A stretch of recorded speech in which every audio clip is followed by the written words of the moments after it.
देखो अपनी जो एल्गोरिथम है, अब अपन पढ़ रहे हैं डिसीजन ट्री। तो यहाँ पे आपको एक डेटा सेट दिख रहा होगा, जेंडर, ऑक्यूपेशन और सजेशन। यानी कि आपको जेंडर और ऑक्यूपेशन के बेस पे आपको बताना है कि जो बंदा है वो क्या करेगा। पबजी खेलेगा, गिटहब अकाउंट चलाएगा, व्हाट्सएप चलाएगा, या फिर कुछ अदर काम करेगा। अब यहाँ पे अपने पास जो प्रोफाइल है वो पबजी की है, गिटहब की और व्हाट्सएप की है ना। तो इस केस में क्या करोगे, तो यहाँ पे मैंने जैसे कि लगा दिया कि जितने भी स्टूडेंट है वो सारे के सारे क्या खेल रहे हैं, पबजी खेल रहे हैं। और जितनी भी जो जेंडर है, वो फीमेल है, वो क्या चला रही है,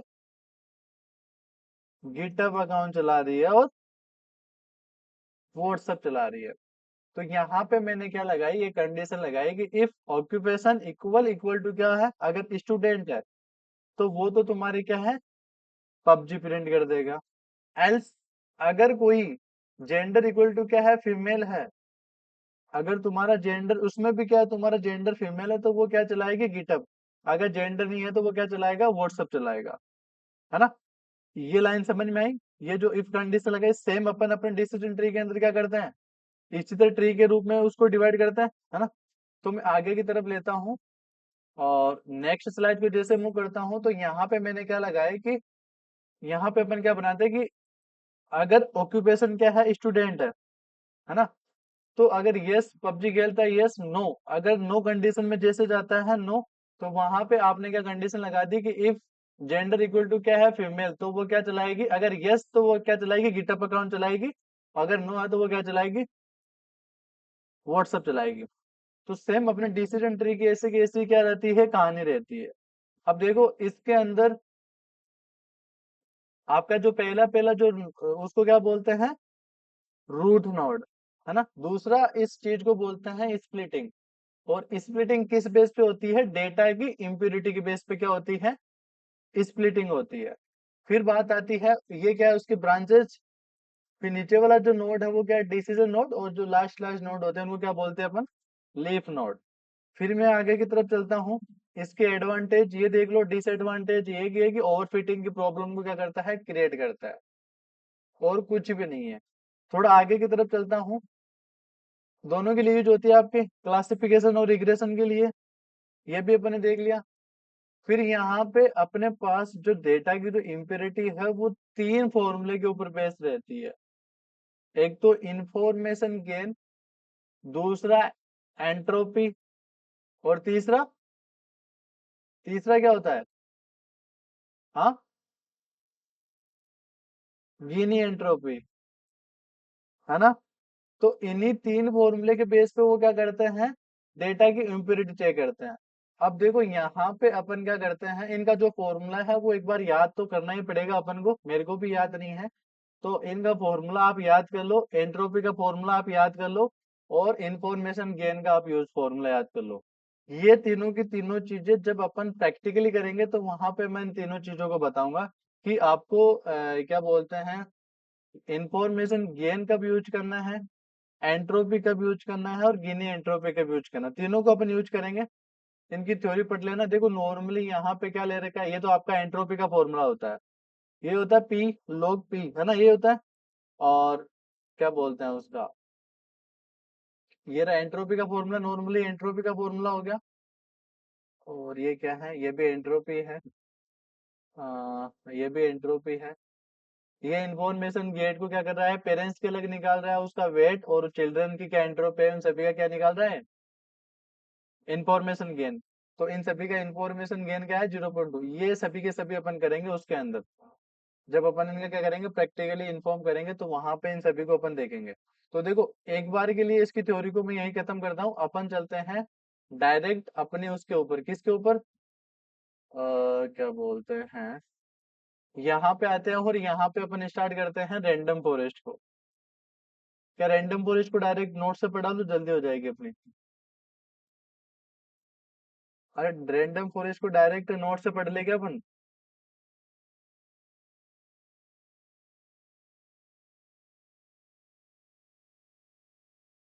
तो देखो मैं यहाँ पे क्या करता हूँ, इस मीरो में जाता हूँ बैक, इस मीरो में जाता हूँ बैक। उसका एक्सेस मेरे पास भी नहीं है, उसमें क्या है कि ज्यादा ओवरलोड हो गया। एक यहाँ पे एक बन रखा है बोर्ड जिसका नाम है मीरो। मीरो क्या, डेटा साइंस, सॉरी। सो इस डेटा साइंस वाले के अंदर आपको जितना भी 6 मंथ का सिलेबस होता है वो पूरा का पूरा किया हुआ है। अगर आपके राइटिंग समझ में आती है तो आप पढ़ सकते हो। देखो खुलने में भी इसमें टाइम लगेगा। हाँ, देखो इसके अंदर टोटल स्लाइड देखो कितनी सारी है।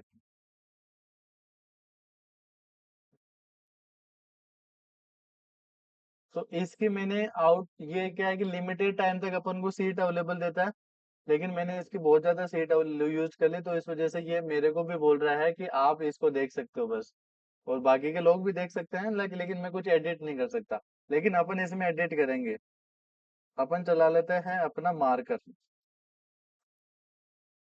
मार्कर के थ्रू पूरा का पूरा अपन क्या करेंगे, इसके अंदर एडिट करेंगे।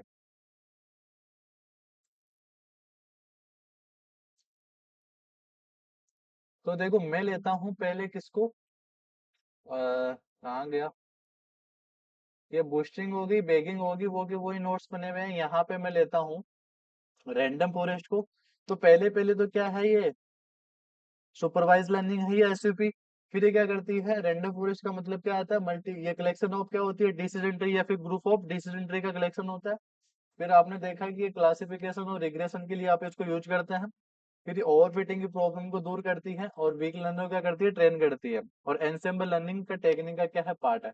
अब देखो यहाँ पे मैंने क्या ले रखा है, वही डेटा सेट ले रखा है। और उस डेटा सेट को मैंने क्या किया, एक मल्टीपल मॉडल के अंदर पास किया। अब आप लोगों को पता है कि जो अपनी डिसीजन ट्री है वो किस बेस पे काम करती है, गिनी, एंट्रोपी गिनी और इन्फॉर्मेशन गेन पे क्या करती है, डेटा को डिवाइड करती है। या फिर डेटा की इम्प्योरिटी के बेस पे वो क्या करती है, डेटा को डिवाइड करती है ना। तो थ्योरी तो इसकी इतनी है, थ्योरी इसकी इतनी है। इसकी जो मेन कहानी है वो है इसकी पैरामीटर की, है ना। तो इसके अंदर देखो,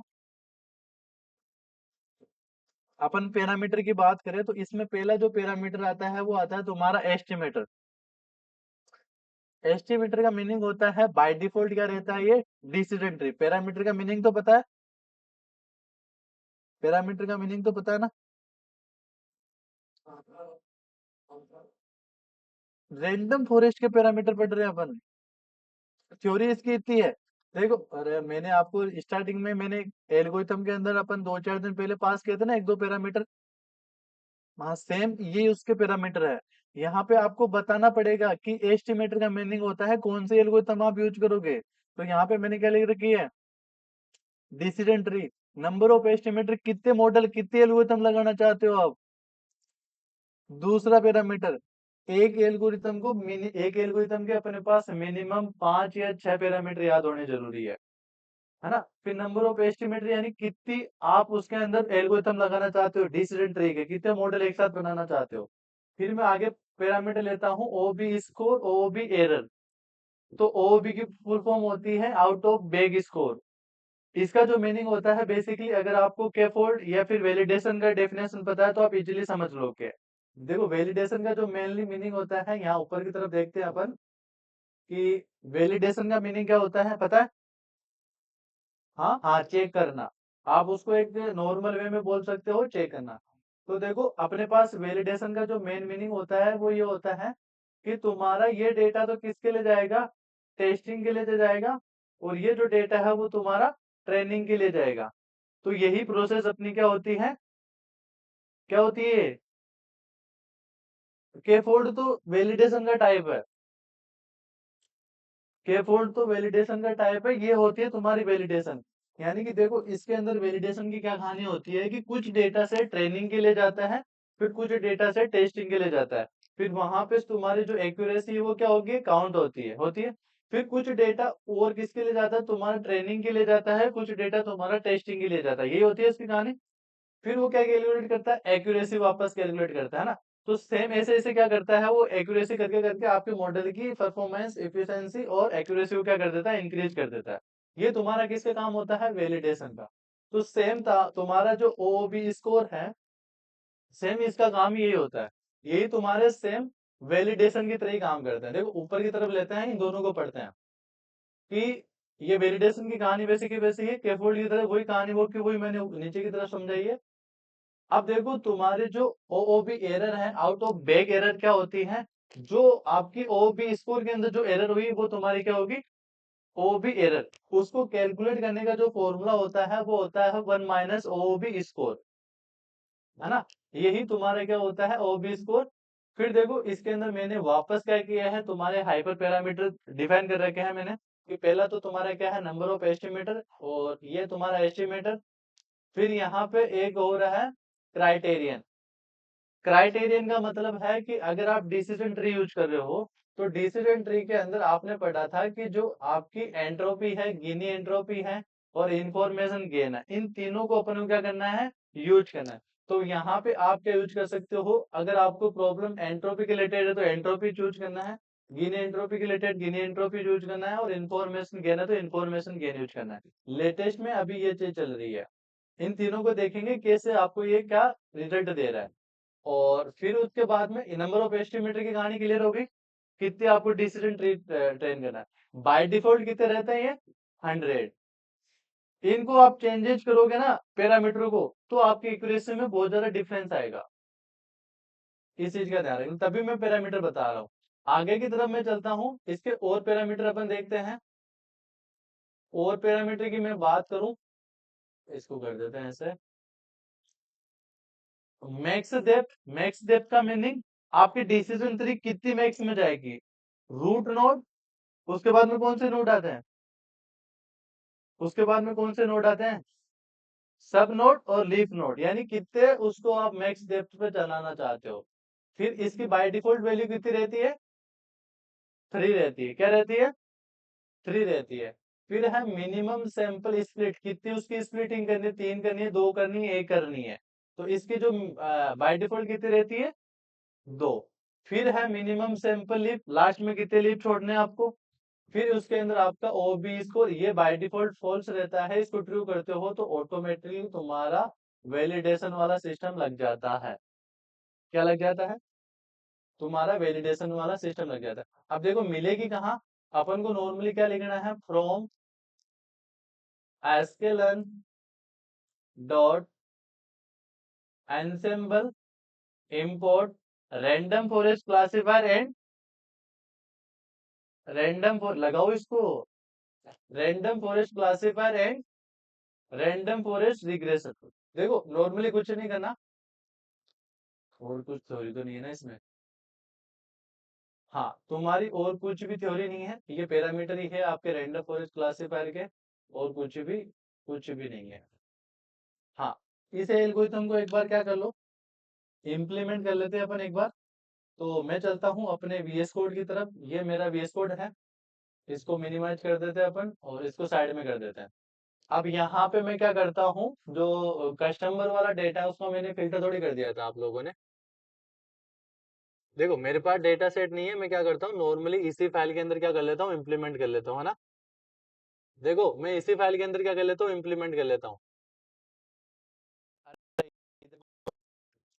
इस फाइल के अंदर अब आपने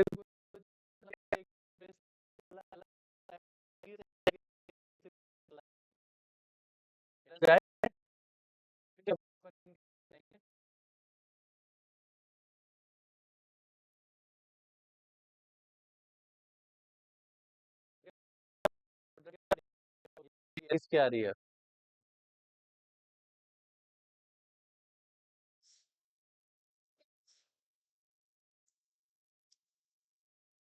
ये अपन को नीड ही नहीं है, इनको हटाओ ना, इनको इसकी नीड ही नहीं है अपन को। ये एक्स इधर आएगा, कल किसी ने को उल्टा लिख दिया था इसको, है ना। तो यहाँ से इनको और नीचे रन करवा देते हैं। ये बन के अपनी केनन कंप्लीट हो चुकी है। अब यहाँ पे देखो मैं क्या करता हूँ, पहले तो एल्गोरिथम को इंपोर्ट कर लेते हैं फ्रॉम एस्केलन डॉट एनसेम्बल।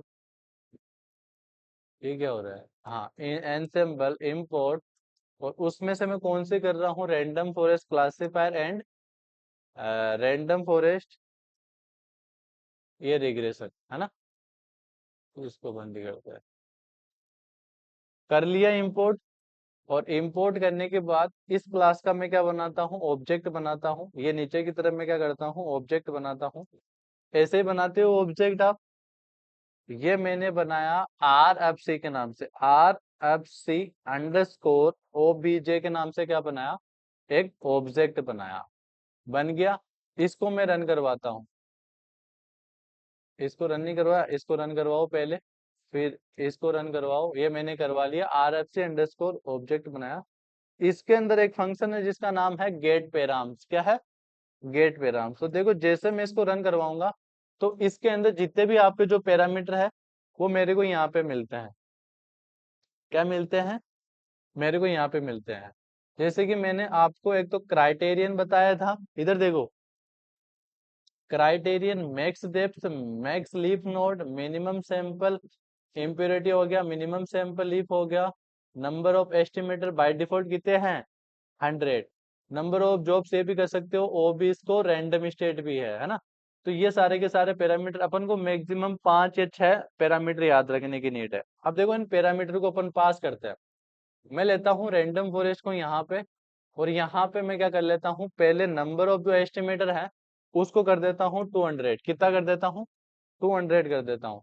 फिर आगे एक पैरामीटर और ले लेता हूँ क्राइटेरियन। क्या ले लेता हूँ, क्राइटेरियन। जैसे मैं क्राइटेरियन की क्या लगाऊंगा, ये देखो तीनों के तीनों आगे, एंट्रोपी, गिनी एंट्रोपी, लॉग लॉस, है ना। तो यहाँ पे एक बार के लिए एंट्रोपी फिल करता हूँ, 2 पैरामीटर हो गए। फिर मैं लगाता हूँ कोमा, मैक्स डेप्थ, कितनी डेप्थ तक आप जाना चाहते हो। जैसे कि 3 अपन क्या ले लेते हैं, यहाँ पे डेप्थ ले लेते हैं, ये मैंने ले ले 3, मैक्स डेप्थ 3 होनी चाहिए। देखो इससे अच्छा तो अपने ऐसे लेते हैं ना इसको। यहाँ पे एंटर प्रेस करो, अच्छा दिखेगा थोड़ा। यहाँ पे एंटर प्रेस करो, अच्छा दिखेगा। फिर मैं यहाँ पे क्या लगाता हूँ, कोमा, मैक्स डेप्थ के बाद minimum sample split. Minimum sample split 2 ही ले लेते हैं, ज्यादा नहीं करेंगे। फिर है मिनिमम सैंपल लीफ, लास्ट में एक ही लीफ छोड़ना है हमारे पास, या फिर 2 ले लो, 2 सही रहेगा। ले लिया। इसको करवा देता हूँ रन। ये आपका पूरा मॉडल ट्रेन हो गया इन पैरामीटर के बेस पे। अब ये होते हैं तुम्हारे हाइपर पैरामीटर। क्या होते हैं, हाइपर, हाइपर पैरामीटर। ये क्या बोलते हैं, हाइपर पैरामीटर। हाइपर पैरामीटर का मेन काम क्या होता है कि आपके मॉडल की जो एक्यूरेसी है उसको चेंजेस करना, उसमें कुछ अच्छी गेट करना। वो काम किसका होता है, हाइपर पैरामीटर ट्यूनिंग का। अब देखो यहाँ पे अपने दिमाग में एक चीज और आती है कि अपन को उनको कैसे पता चलेगा कि उसके अंदर अगर अपन नंबर ऑफ एस्टिमेटर इतने रखेंगे तो उसकी एक्यूरेसी ये आएगी। समझ में आ रही जो मैं बोल रहा हूँ, अरे समझ में आ रही मैं जो बोल रहा हूँ कि अपन को कैसे पता चलेगा उसके अंदर जो क्राइटेरियन एंट्रोपी रखेंगे तो बेस्ट रहेगा, गिनी रखेंगे तो बेस्ट रहेगा। अगर उसके नंबर ऑफ एस्टिमेटर 150, सपोज वो 150 पे अच्छी एक्यूरेसी दे रहा हो, 200 पे कम एक्यूरेसी दे रहा हो, तो आपको एक्यूरेट कैसे पता चलेगा। तो उस प्रोसेस को अगर आपको एक्यूरेट देखना है तो उस प्रोसेस को अपन बोलेंगे हाइपर पैरामीटर ट्यूनिंग। क्या बोलेंगे, तो उसके लिए अपने पास क्या है, डिफरेंट डिफरेंट क्या है, टेक्निक है। 2 टेक्निक पढ़ेंगे अभी, ये होने के बाद वही देखेंगे डायरेक्ट, है ना। फिर यहाँ पे मैंने क्या कर लिया, गेट पैराम्स कर लिया। गेट पैराम्स करो तो कर लो आप, कोई दिक्कत नहीं है। ये देखो आपके नंबर ऑफ एस्टिमेटर चेंज हो गए, पहले 100 थे बाय डिफॉल्ट, ये मैंने चेंज कर लिया। फिर यहाँ पे मेरा जो डेटा है वो मेरा डेटा आई थिंक 4 पार्ट में डिवाइड मैंने पहले से कर रखा है। तो यहाँ पे मैं करता हूँ आर, क्या नाम है ऑब्जेक्ट का, आर एफ सी। इसको कॉपी करता हूँ और यहाँ पे क्या करता हूँ, पेस्ट करता हूँ, और यहाँ पे फिट फंक्शन का यूज करता हूँ। और इसके अंदर क्या पास कर देता हूँ, तुम्हारा X train comma Y train को पास कर देता हूँ। जैसे मैं इसको रन करवाता हूँ, ये मेरा जो एल्गोरिथम है वो इन पैरामीटर से क्या हो गई, ट्रेन हो गई। क्या हो गई, इन पैरामीटर से क्या होगी, ट्रेन हो गई। अब यहाँ पे मैं किसको बोलता हूँ, आर एफ सी को बोलता हूँ कि भैया हमें स्कोर दो पहले तो। अब देखो जैसे मैं क्या करता हूँ, स्कोर कैलकुलेट करता हूँ ट्रेनिंग का, X train comma Y train. जैसे मैं क्या करता हूँ, इसको रन करवाता हूँ तो 97 क्या आ रहा है, इसका स्कोर आ रहा है। फिर कंट्रोल सी कंट्रोल वी करता हूँ और इसका भी एक बार स्कोर कैलकुलेट करता हूँ टेस्टिंग का। तो X test comma Y test को क्या करता हूँ, पास करता हूँ। तो यहाँ पे तुम्हारा इसका स्कोर कितना आ रहा है, 96। क्या आ रहा है, 96। अब ऐसे ही आप क्या कराओगे, R F C dot predict, predict function को एक बार और देख लेते हैं। ये मैंने क्या किया, प्रिडिक्ट, प्रिडिक्ट के अंदर आप क्या पास करते हो, एक्स टेस्ट, और इसको मैं किस में डाल देता हूँ, एक प्रेड नाम के वेरिएबल के अंदर। एक चीज का ध्यान रखना, इस एल्गोरिथम को जितना ज्यादा बड़ा डेटा दोगे उतनी अच्छी आपको एक्यूरेसी मिलेगी। अब यहाँ पे मैं एक बार वाई टेस्ट को प्रिंट करता हूँ, दोनों में कंपैरिजन करता हूँ, तो I think both are same, है ना। तो दोनों के दोनों, ये तो आपकी एक्चुअल वैल्यू थी, ये आपके मॉडल ने प्रेडिक्ट की, है ना। तो ऐसे आपको क्या करना है, एनसेम्बल लर्निंग को अप्लाई करनी है। बाकी की जो दो एल्गोरिथम मैंने आपको बताई थी पिछली क्लास में, वो बताई थी sklearn डॉट एनसेम्बल, एनसेम्बल, और उसमें से आपको इंपोर्ट किसको करना है, वोटिंग, वोटिंग क्लासिफायर और स्टेकिंग क्लासिफायर, यही थी दोनों की दोनों। तो इनको आप यूज कर लेना, इनको थोड़ी कुछ नहीं है। बाकी की सारी एल्गोरिथम को इंपोर्ट करना पड़ेगा, ऑब्जेक्ट बनाना पड़ेगा, ऑब्जेक्ट एक चीज के अंदर पास करना पड़ेगा, वो आपको देखना है। एक लिस्ट के रूप में पास करो, कैसे करो, पास करके इस एल्गोरिथम के अंदर फिट करना है, पूरा काम खत्म। तो ये थी तुम्हारी रैंडम फॉरेस्ट। अब देखो, मैंने जो आपको जितने भी डेटा सेट सेंड किए हैं, जो टास्क है तुम्हारे लिए, वो टास्क ये है कि मैंने आप लोगों को जितनी भी डेटा सेट जो सेंड किए हैं, उन डेटा सेट पे आपको रैंडम फॉरेस्ट अप्लाई करनी है। अगर क्लासिफिकेशन प्रॉब्लम है तो रैंडम फॉरेस्ट क्लासिफाई अप्लाई करोगे। अगर आपके पास जो प्रॉब्लम है, रिग्रेशन प्रॉब्लम है, तो आप कौन सी यूज करोगे, रैंडम फॉरेस्ट रिग्रेशन यूज करोगे, है ना।